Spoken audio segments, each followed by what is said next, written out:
Afternoon everyone, morning everyone, evening everyone. Hope you're well, hope you're staying safe, hope you're having a lovely day and all that. First video in a while, proper video. I put up a few shorts, but the first proper video I'm going to do in a while, and it's not a massive video, but a job has got to be done nonetheless.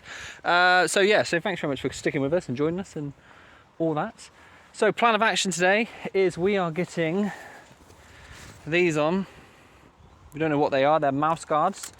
The point of those is basically to stop mice from getting into the hives. Funny enough, they drop them all over the place. There we go.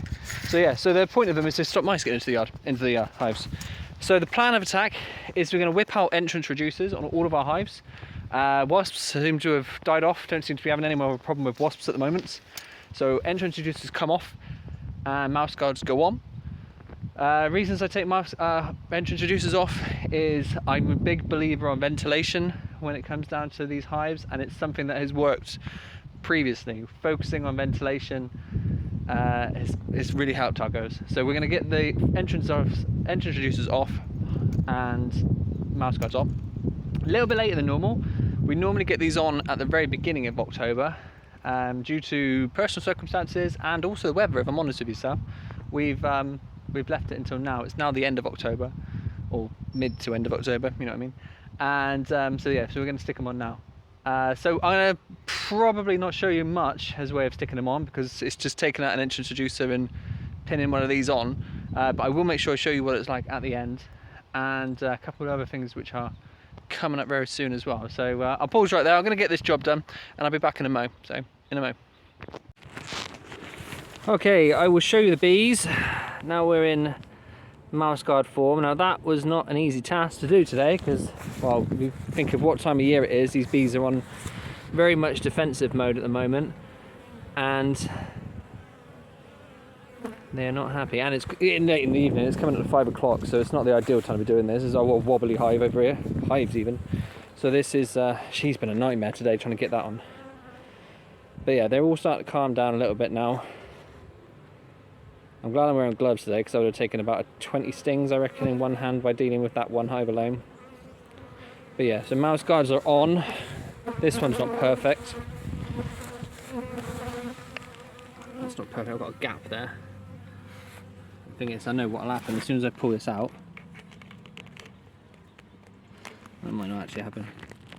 I'll try and fix that before I go. But yeah, that's them. That's the bees. That's mouse guarded all up. So I'll just turn you back on me. It's a fine little piece. So that's our lot today. Really, really quick job, just to come down and get mouse guards on, which is exactly what we've done. So 1, 2, 3, 4, 5, 6 hives all ready for autumn. I won't say they're ready for winter yet, because I haven't done the prep work for their winterization, which will be next. So next up we're going to come down with some. We're going to come down with some insulation for these hives, and we're going to stick them in the top, and then once the insulation's on, we'll give it another month or so, and then we'll start sticking some feed on there, some fondant on them for. I'm not going to be feeding any more syrup on them. They should have enough. I'm happy with what they've got in there at the moment, so I'm not going to feed again. What I need to do is I need to get those feeders out, I need to get those supers off, I need to get insulation on. But I'm going to do that all in one go, so I only have to disturb them once, given the time of year. Other updates is behind me. You'll see remnants of shed. That's where the shed was last year, before it got knocked down by the storm. We've just had a chap come down to measure up to build a new shed. So storage issues will be sorted real soon as well. So that's next up. But for now, that's pretty much it.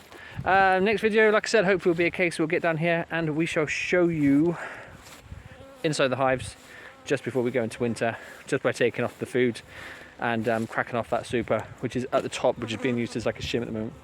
But yeah, that's it for today. I'm going to try and fix that hive if they let me. If they're too aggy, then I'm just going to leave them to it. But that's our lot. So anyway, massive thank you for watching, thank you for subscribing, thank you for all your comments, your support, and all of that. Really appreciate it, and I hope you have an amazing day. All the best, yeah.